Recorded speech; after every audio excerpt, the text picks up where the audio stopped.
सान आइलैंड पर क्रैश हो जाता है। यानी कि अब बचे हुए सर्वाइवर्स को इसी आइलैंड पर विभिन्न खतरों का सामना करते हुए खुद को बचाना होगा। लेकिन कहानी सिर्फ सर्वाइवल की नहीं है। आपने ऐसी बहुत सी मूवीज देखी होंगी जिनके आखिर में एक ऐसा ट्विस्ट आता है जो पूरी मूवी को ही बदल कर रख देता है। और इस कहानी का ट्विस्ट भी कुछ ऐसा ही है। चीजें वैसी नहीं हैं जैसी वे दिख रही हैं। अब मूवी की शुरुआत लिंडा से होती है, जो कि एक प्राइवेट मल्टी बिलियन कंपनी में काम किया करती थी। लिंडा मेहनती होने के साथ साथ अपने काम में भी बहुत अच्छी है। आज भी वो अपनी रिपोर्ट, जिसे बनाने में उसे कई हफ्ते लगे थे, उसे वो अपने कोवर्कर डिवोन को दे देती है, जिस पर डिवोन ने उसे यकीन दिलाया कि वो मीटिंग के दौरान सबको बता देगा कि ये रिपोर्ट और इस पर सारी मेहनत लिंडा की है। लेकिन लिंडा ने मीटिंग रूम के बाहर से देखा कि डिवोन ने तो रिपोर्ट से उसका नाम ही हटा दिया और इस सारी मेहनत का क्रेडिट उसने खुद ले लिया। लिंडा के साथ अक्सर ऐसा ही होता आया है। आज भी वो अंदर ही अंदर गुस्सा होने के अलावा और कुछ नहीं कर पाती। इतना ही नहीं, ऑफिस के बाहर भी उसकी लाइफ ऐसी ही अकेली थी। लिंडा अपने अपार्टमेंट में अकेली ही रहती है। उसका और कोई फैमिली मेंबर नहीं। लिंडा के पास बात करने के लिए सिर्फ उसका एक पालतू पैरेट स्वीटी है। हालांकि वो इस अकेलेपन के बावजूद पिछले कुछ दिनों से बहुत खुश थी। दरअसल वो लंबे समय से रुकी हुई अपनी प्रमोशन का वेट कर रही है। उसे कंपनी के लेट फाउंडर ने वादा किया था कि वे जल्दी उसे वाइस प्रेसिडेंट की पोस्ट दे देंगे। और अब जब उनकी मौत के बाद कल से उनका बेटा ब्रैडली कंपनी संभालने आ रहा है, तो लिंडा को पूरा भरोसा था कि उसके इतना काम करने से उसे वाइस प्रेसिडेंट की पोस्ट कल ही मिल जाएगी। अब अगली सुबह ऑफिस में जब ब्रैडली स्टाफ से मिलने आता है, तो लिंडा बहुत एक्साइटमेंट के साथ खुद को इंट्रोड्यूस करती है। हालांकि लिंडा को ऐसे खाते हुए देख ब्रैडली को घिन आती है और वो जल्दी से उसे एक्सक्यूज देकर अपने मेन ऑफिस में चला गया। यहाँ उसका मैनेजर उसे बताता है कि लिंडा को वाइस प्रेसिडेंट की पोस्ट का वादा किया गया था, क्योंकि वो ही उनकी पूरी कंपनी में सबसे मेहनती है। हालांकि ब्रैडली तो पहले ही वो प्रमोशन डिवोन को दे चुका है, वही डिवोन जो कि उसका पुराना कॉलेज टाइम का फ्रेंड रहा है। इसके अलावा आज लिंडा की ऑकवर्ड बिहेवियर ने ब्रैडली को और नाराज कर दिया। लेकिन तभी मैनेजर उसे चेतावनी देता है कि लिंडा उनकी कंपनी के लिए बहुत जरूरी है और कल उन्हें बैंकॉक में जिस मेजर मीटिंग के लिए जाना है, उसमें भी लिंडा उनके लिए बहुत जरूरी होगी। एक वही है जो पूरी तैयारी और डेटा के साथ मीटिंग में उन्हें प्रोजेक्ट दिला सकती है, जिससे ब्रैडली अब ये तो समझ गया कि लिंडा सच में ही उनकी कंपनी के लिए बहुत काम की है। लेकिन अब भी वो उसे प्रमोशन देने के बजाय डिसाइड करता है कि वे लिंडा से पर्दे के पीछे ही काम करवाएंगे, ताकि डिवोन उससे जल्द से जल्द काम सीख जाए। और बाद में वो लिंडा को ऐसी जगह शिफ्ट कर देगा जहां वो किसी को नजर न आए। बाहर लिंडा को भी अब तक अपनी एक और कोवर्कर से पता चल गया कि उसकी वाइस प्रेसिडेंट की प्रमोशन कैंसिल हो गई है। उल्टा वो प्रमोशन डिवोन को मिल गई, जो खुद उसे काम सीख रहा था। तो लिंडा तो अब गुस्से में ब्रैडली के ऑफिस में घुस जाती है, जबकि वो एक इंटरव्यू के बीच में था। लिंडा उसे डिमांड करने लगी कि वीपी का रोल उसे क्यों नहीं मिला, जिसका उसे वादा किया गया था। वो इसकी पूरी हकदार है। जिस पर ब्रैडली अब बहाना बना देता है कि भले ही वो अपने काम में एक्सीलेंट हो, लेकिन अब भी वो लीडरशिप पोजीशन के लिए तैयार नहीं है। वो लोगों से डील करने में अच्छी नहीं है और उसे इस पोस्ट पर एक ऐसा इंसान चाहिए जो बड़ी बड़ी डील्स को क्लोज कर सके। फिर भी ब्रैडली मानता है कि ऐसे उसके ऑफिस में आकर उसे सामने से कन्फ्रंट करने के लिए गट्स चाहिए, और इसी वजह से उसने लिंडा को एक और चांस दे दिया। उसने कहा कि अगर वो कल वाले बैंकॉक डील के लिए कंपनी के डेटा का इशू सोल्व कर दे, तो वो उसे वीपी पोजीशन देने के बारे में फिर से सोच सकता है। तभी ब्रैडली की फियांसे चेरी ऑफिस में आती है। वो बहुत ही प्रोफेशनल और कॉन्फिडेंट थी, जिसे देखकर लिंडा को से जलन होने लगती है। लेकिन वो अब अपने प्रमोशन के लिए पूरी मेहनत करने को तैयार थी। और वो अगले ही दिन ब्रैडली, डिवोन और कुछ और लोगों के साथ कंपनी के प्राइवेट जेट में बैंकॉक के लिए मीटिंग के लिए निकल पड़ी। लिंडा तो इस बिजनेस ट्रिप के लिए बहुत एक्साइटेड है। उसने कल की पूरी रात जाकर काम करने के अलावा आज फ्लाइट में भी काम कर कंपनी की डेटा की प्रॉब्लम को आखिरकार सोल्व कर लिया। लेकिन जब वो ब्रैडली को ये बताने की कोशिश करती है, तो वो उसे इग्नोर कर देता है। डिवोन ने तो उल्टा ताना भी मारा कि वो उसकी बराबरी कभी नहीं कर पाएगी। वहीं जब लिंडा अपने प्रोजेक्ट का बाकी काम पूरा भी कर रही थी, तब डिवोन जेट में बाकी लोगों को लिंडा का एक पुराना ऑडिशन टेप दिखाने लगा, जो कि लिंडा ने कभी एक सर्वाइवर शो के लिए बनाया था। इसमें उसने अपनी जंगल में रहने वाली कमाल की सर्वाइवल स्किल्स दिखाई थी और उसे देखकर ब्रैडली और बाकी सब हंसने लगते हैं। वे लिंडा का मजाक बनाने लगे कि वो तो जंगल में ही रहने के लायक है। और अब ये सुनकर तो लिंडा को बहुत बुरा लगा। वो समझ गई कि ब्रैडली उसे कभी प्रमोशन नहीं देने वाला, चाहे वो उसके लिए कुछ भी क्यों न कर ले। फिर वो गुस्से में अपनी पूरी रिपोर्ट ही डिलीट कर देती है। तभी अचानक से पूरा प्लेन हिलने लगा। यहाँ सिर्फ लिंडा और ब्रैडली ये दोनों ही थे जो अपनी सीट्स पर सीट बेल्ट बांधे हुए थे। तो बाकी सब अब प्लेन में यहाँ वहाँ गिरने लगते हैं। तभी प्लेन की एक साइड में बहुत बड़ा होल हो जाता है, जिससे हवा के प्रेशर से सभी बाहर खींचने लगी। डिवोन और एक दूसरा कोवर्कर खुद को बचाने की कोशिश करते हैं, जिस बीच डिवोन लिंडा से उसकी सीट मांगने लगा और उसे जबरदस्ती वहाँ से निकालने की कोशिश करने लगा, जिसके जवाब में लिंडा उसके हाथ पर एक फोर्क घोंप देती है, क्योंकि उसे खुद को बचाना था। यानी कि अब डिवोन सीधा मेन विंडो से बाहर लटक गया। लिंडा अब भी उसकी मदद नहीं करती और उसने विंडो ही बंद कर ली। तभी पूरा प्लेन अब समुद्र में क्रैश हो जाता है। क्रू समेत सभी पैसेंजर्स पानी में समा गए। लकीली लिंडा सेफ थी और वो खुद को फ्री कर एक राफ्ट पकड़ लेती है। अगली सुबह तक आँख खुलने पर वो किसी अनजान आइलैंड पर पहुंच चुकी थी। यहाँ कुछ देर किनारे पर चलने के बाद उसे ब्रैडली भी बेहोश मिलता है। उसके एक पैर में चोट लगी थी, तो लिंडा जल्दी से उसे एक सेफ जगह पर शिफ्ट करती है। यानी कि पूरे प्लेन क्रैश में सिर्फ वे दोनों ही जिंदा बच पाए और अब इस अनजान और सुनसान आइलैंड पर उन्हें सरवाइव करना होगा। लकीली लिंडा को ऐसे हालातों में और जंगल में सरवाइव करना आता था, तो वो सबसे पहले एक शार्प पत्थर से चाकू बनाकर एक छोटा सा शेल्टर बना लेती है। फिर उसने पानी के लिए नारियल के टुकड़ों से कप्स बनाकर उन्हें रेत में गाड़ दिया, ताकि इन पर बारिश का पानी इकट्ठा हो सके और उनके पीने के काम आए। इस रात आइलैंड पर एक भयंकर तूफान भी आता है, जिसमें लिंडा ब्रैडली के साथ शेल्टर के अंदर छुपी रही। ब्रैडली तो अभी तक बेहोश पड़ा था। अब अगले दिन लिंडा ने देखा कि नारियल में पानी इकट्ठा हो गया है और वो इससे बहुत ज्यादा एक्साइटेड हो जाती है। तभी ब्रैडली को भी होश आ गया और लिंडा उसे भी पानी पिलाती है। उसे ब्रैडली को ये जानकर बहुत दुख हुआ कि डिवोन के साथ साथ उसके बाकी के सभी साथी मारे गए और यहाँ इस सुनसान आइलैंड पर अब सिर्फ वे दोनों ही बचे हैं। ब्रैडली पहले लिंडा को थैंक्स बोलता है, क्योंकि उसने उसकी जान बचाई और उसे यहाँ शेल्टर बनाकर रखा। उसे तो आज पूरे 1.5 दिन के बाद होश आ रहा था। अब लिंडा सरवाइव करने के लिए आग जलाने, मछली पकड़ने और उसे आग पर पकाने का इंतजाम कर लेती है। हालांकि ब्रैडली उसे खाने से मना कर देता है, क्योंकि उसे अपने सारे साथियों के मारे जाने का दुख था। तभी लिंडा उसे अपने हाथों से खिलाने लगी, क्योंकि बिना खाए वो ठीक नहीं हो सकता। अब ब्रैडली तो इस दुर्घटना के बाद से बिल्कुल दुखी है, लेकिन लिंडा उसके एकदम उलट लाइफ में पहली बार बिल्कुल फ्री महसूस कर रही थी। उल्टा उसे तो अच्छा लग रहा था। बाहर की आम दुनिया में वैसे भी वो अकेली ही थी और अब उसे किसी के बारे में सोचने की कोई जरूरत नहीं। अगले दिन उसे एक शेल मिलता है और वो एक्साइटेड होकर ब्रैडली को दिखाने आ गई। हालांकि ब्रैडली इसे चिढ़ जाता है। वो गुस्सा था क्योंकि लिंडा मदद के लिए सिग्नल देने की कोशिश क्यों नहीं कर रही। वो इंसिस्ट करता है कि उन्हें यहाँ से बचाए जाने पर सबसे ज्यादा फोकस करना चाहिए, जबकि लिंडा को देखकर ऐसा लग रहा है कि उसे तो यहाँ आकर मजे आ रहे हैं। लिंडा इसका जवाब देती है कि उसका ध्यान उनकी बेसिक और जरूरी चीजों पर था, जैसे शेल्टर बनाना, खाना और पानी इकट्ठा करना। ब्रैडली अब खड़े होने की कोशिश करता है, लेकिन अपने घायल पैर की वजह से खड़ा नहीं हो पाता। लिंडा ने बताया कि उसका पैर टूटा नहीं है, तो सिर्फ कुछ ही दिन के आराम के बाद वो फिर से नॉर्मली चलने लगेगा। और जब लिंडा उसकी उठने में मदद भी करने आई, तो ब्रैडली उस पर गुस्से में चिल्ला पड़ता है। उसने कहा कि वो उसे टच न करे और वो याद रखे कि वो अभी भी उसका बॉस है। ब्रैडली के लिए इतना सब करने के बावजूद उसके ये शब्द लिंडा के लिए बहुत कठोर थे।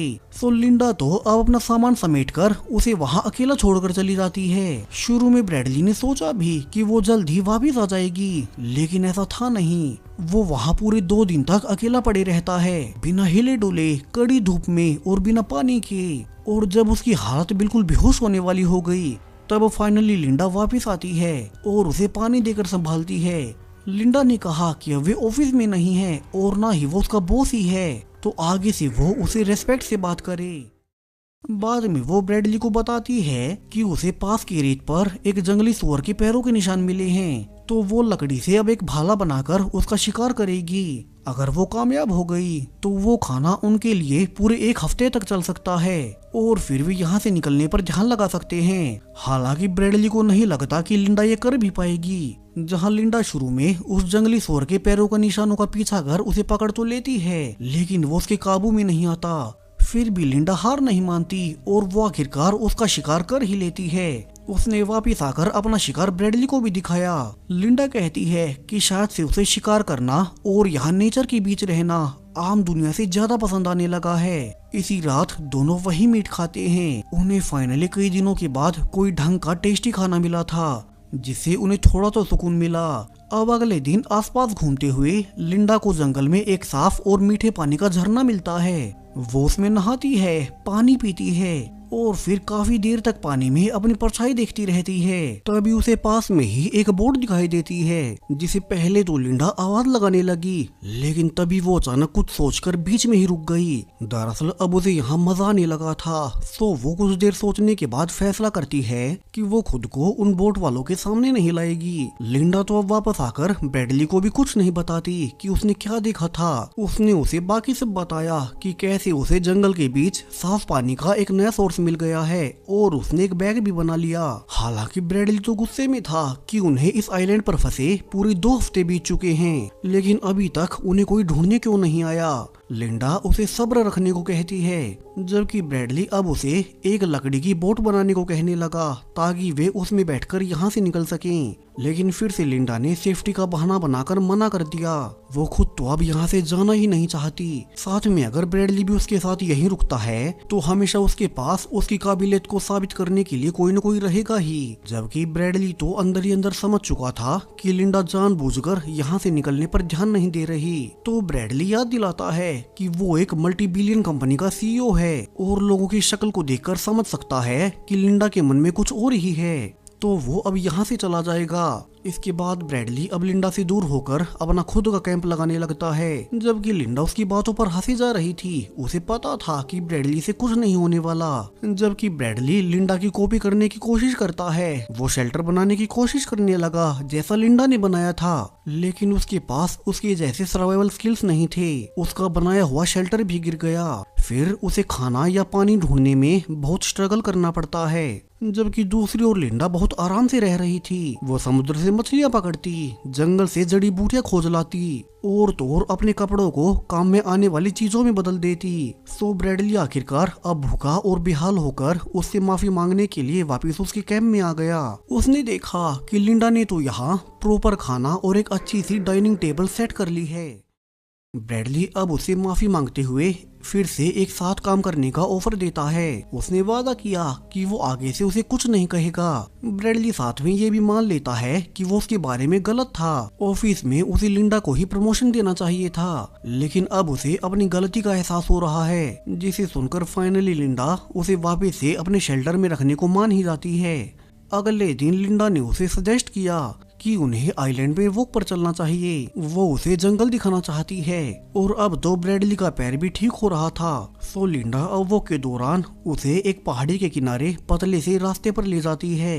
वो चलते चलते समझाने लगी कि जंगल के माहौल में उन्हें सर्वाइव करने के लिए किन चीजों का ध्यान रखना चाहिए, यहाँ कौन सी बेरीज जहरीली होती हैं और खतरनाक पौधे कहाँ कहाँ उगते हैं। वो ब्रैडली को दूर एक बड़े से एक्स शेप वाले पत्थर की ओर इशारा करके बताती है कि वो इस पूरे आइलैंड का सबसे डेंजरस एरिया है, जहाँ की उसे किसी भी कीमत पर कभी नहीं जाना चाहिए। अगर उनमें से कोई गलती से उस एरिया में चला गया तो कभी वापस नहीं आने वाला। अब पहाड़ी के उसी पतले रास्ते से वापस आते वक्त लिंडा के पैरों के नीचे से पत्थर का एक हिस्सा टूट गया और वो किनारे से फिसल जाती है। लकीली ब्रैडली किसी तरह उसका हाथ पकड़कर उसे वापस खींच लेता है। कुछ देर बाद कैंप में वापस आकर लिंडा आग पर कच्चे कीलों को सेककर एक क्रिस्पी मिठाई बना देती है, जो कि ब्रैडली को बहुत अच्छे लगे। फिर लिंडा ने ये भी बताया कि वो पिछले कई दिनों से आइलैंड के फर्मेंटेड फलों से एक अल्कोहलिक ड्रिंक बना रही है। इस रात दोनों एक साथ उसे खूब पीते हैं और बात करते हुए लिंडा ब्रैडली को अब अपने पास्ट के बारे में बताने लगी। उसने बताया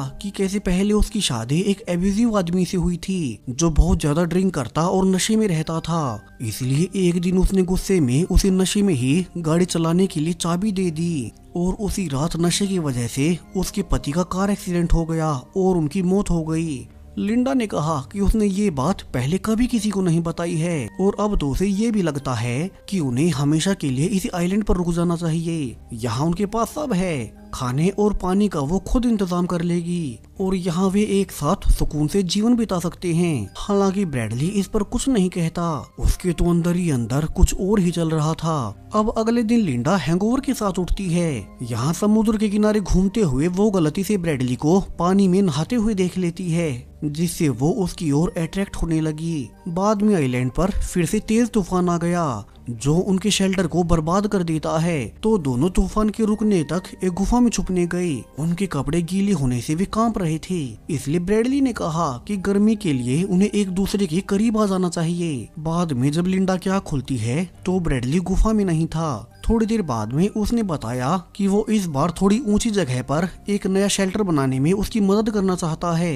अब तो उसके पैर भी ठीक हो गए और कुछ ही दिनों में भी एक ऊंची जगह पर शेल्टर बनाकर वहीं सेटल हो जाते हैं। अब ब्रैडली कहता है कि वो अकेले वॉक पर जाना चाहता है, जिस पर लिंडा ने उसे फिर से याद दिलाया कि वो उसकी चेतावनी के अनुसार आइलैंड के साउथ इलाके में ना जाए। फिर भी वो उसके साथ ही जाने का फैसला करती है।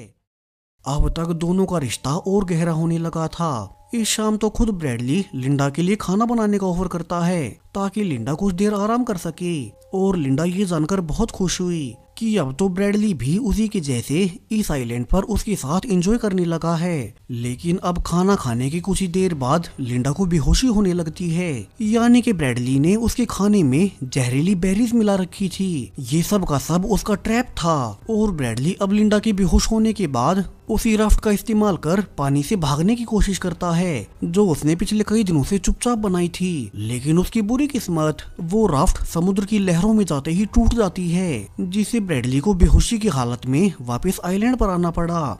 जबकि लिंडा अब बीमार होने के बावजूद खुद को घसीटते हुए उसके पास ले गई और फिर वो ब्रैडली को सीपीआर देकर उसे होश में लाती है। कुछ देर बाद उसकी होश में आने पर अब लिंडा उस पर बहुत गुस्सा हुई कि ब्रैडली ने उसे धोखा दिया और अकेले आइलैंड से भागने की कोशिश की। तो वो गुस्से में ब्रैडली को उसके पकड़े हुए एक जहरीले ऑक्टोपस का जहर खिला देती है। इस ऑक्टोपस के बारे में लिंडा ने बताया कि इसका जहर ब्रैडली के मसल्स को पैरालाइज कर देगा, यानी कि ब्रैडली मरेगा तो नहीं, लेकिन वो आने वाले कुछ घंटों तक हिलडुल नहीं सकता। फिर लिंडा ने उसे डराने के लिए उसकी बॉडी के नीचे कुछ काटना शुरू कर दिया, जिससे ब्रैडली को लगा कि वो उसका कोई पार्ट काट रही है। लेकिन लिंडा तो बस उसे डरा रही थी। उसने धमकी दी कि अगर आगे से ब्रैडली ने उसे धोखा देने की कोशिश की तो अगली बार वो इस मरे हुए चूहे की जगह ब्रैडली का कुछ और ही काटेगी। अब इसके कुछ दिनों बाद लिंडा ब्रैडली से कहती है कि वो उसके लिए जंगल में कुछ फ्रूट्स लेने जा रही है ताकि उसका मूड ठीक हो जाए। दरअसल उस इंसिडेंट के बाद से वो उसे दूर दूर रह रहा था और अब तो वो उसे पहले की तरह बातें भी नहीं करता। लिंडा अब अकेली जंगल में फ्रूट लेने गई, तभी उसे आइलैंड की ओर आती हुई एक बोट दिखाई देती है। लिंडा ने देखा कि इस बोट में ब्रैडली की फियांसे चेरी और एक मछुआरा मौजूद है। लिंडा तो उन्हें देखकर हैरान रह जाती है कि उन्होंने उन्हें इस आइलैंड पर ढूंढ कैसे लिया। हालांकि अब लिंडा उनके सामने ड्रामा करने लगी कि वे तो उनके रेस्क्यू का ही इंतजार कर रहे थे और उस प्लेन क्रैश से वो और सिर्फ ब्रैडली ही बच पाए थे, जिसे सुनकर चेरी बहुत खुश होती है और वो जल्दी से उन्हें ब्रैडली के पास ले जाने को कहने लगी। यहाँ बातों बातों में लिंडा ने कंफर्म कर लिया कि इस आइलैंड पर सिर्फ ये दोनों ही आए हैं और वो भी बिना किसी और को बताए। लिंडा तो वैसे भी इस आइलैंड से वापस नहीं जाना चाहती, तो वो अब दोनों को झूठ बोलकर उसी पहाड़ी वाले छोटे रास्ते से उन्हें आगे ले जाने लगती है। फिर वो जानबूझकर पीछे रह गई, जिससे अब चेरी का पैर उसी कमजोर पत्थर पर पड़ा जहाँ एक बार लिंडा पहले फिसल गई थी। और चेरी के साथ भी ऐसे ही होता है। कैप्टन उसे ऊपर खींचने की कोशिश करने लगा और वो लिंडा को मदद के लिए आवाज लगाता है, लेकिन लिंडा के मन में तो कुछ और ही चल रहा था। लिंडा इसके कुछ देर बाद वापस से ब्रैडली के पास आती है और वो उसे बोट और उन दोनों के बारे में कुछ नहीं बताती। हालांकि उसे अंदर से पता था कि आज उसने कितना बड़ा कदम उठा लिया है और अब तो वो पीछे भी नहीं हट सकती। लेकिन अब अगले ही दिन जब ब्रैडली अकेला मछलियां पकड़ने समुद्र के किनारे गया तो यहाँ उसका ध्यान रेत से बाहर निकले हुए एक हाथ पर जाता है और वो उस हाथ में पहनी हुई एंगेजमेंट रिंग देखकर समझ गया कि ये तो उसकी फियांसे चेरी है। ब्रैडली को समझ आ गया कि वो जरूर उसे ढूंढते हुए यहाँ गई होगी और ये सब उसके साथ लिंडा ने कर दिया है ताकि उन्हें वापस ना जाना पड़े। तो वो अब गुस्से में दौड़कर वापस जाता है और लिंडा को कन्फ्रंट करता है कि उसने चेरी के साथ क्या किया।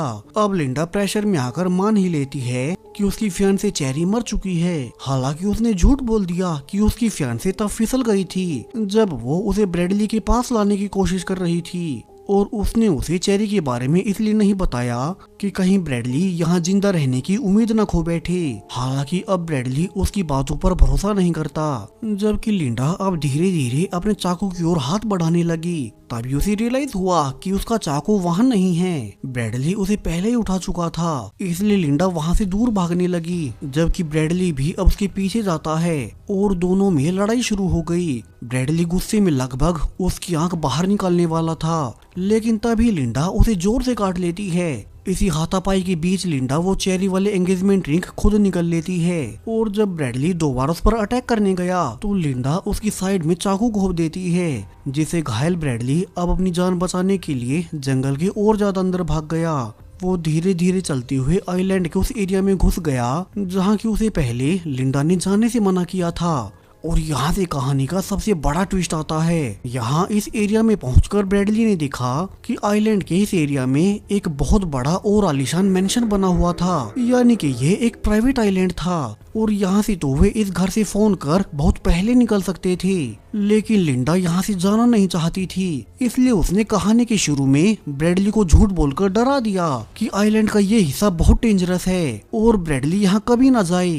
ब्रैडली अब किसी तरह से घर के अंदर घुसता है तभी उसे घर के स्पीकर सिस्टम से लिंडा की आवाज सुनाई देने लगी। सो ब्रैडली तो जल्दी से उसे बचने के लिए किचन से चाकू लेने लगता है लेकिन लिंडा ने रिवील किया कि उसने सारे चाकू पहले ही हटा दिए हैं। लिंडा आगे बताती है कैसे ये मेंशन वॉल स्ट्रीट के एक बहुत अमीर बिलियनियर का है जो कि यहाँ कभी कभार छुट्टियां मनाने आता है। उसी तो ये घर पहले ही मिल गया था यानी कि उस झरने पर बोट वाले दिन तभी उसे इस घर और यहाँ पर रहने वाले लोगों के बारे में पता चल गया। तब उसने सब जानकर बड़ी चालाकी से इस घर का सिक्योरिटी सिस्टम डिसेबल कर दिया। फिर उसने अंदर घुसकर खाने और पानी जैसी सारी जरूरी चीजें इकट्ठा कर ली यानी कि जो भी काम की चीजें और फल फ्रूट्स वो ब्रैडली को ला कर देती थी वो सब वो इसी घर से ले जाती थी ताकि वो उस पर अपना कंट्रोल बनाकर रख सके। ब्रैडली भी समझ नहीं पाया कि लिंडा भला इस सुनसान आइलैंड पर शराब कैसे बना सकती है। वो तब उसे भी इसी घर से ले गई थी। अब आखिर में लिंडा सब बताने के बाद मेंशन के अंदर एक गन लेकर आती है जिसे देखकर ब्रैडली डर गया और वो उसे बातों में उलझाकर गोली चलाने से रोकता है। उसने झूठ बोला कि वो उसे सच में प्यार करता है और अब से वे हमेशा के लिए यहीं रहेंगे। वो उसकी सारी बातें मानेगा और वे कहीं नहीं जाएंगे। लिंडा इसे सच में डिस्ट्रैक्ट हो गई लेकिन जैसे ही वो रूम में दूसरी ओर देखती है तो उसने रियलाइज किया कि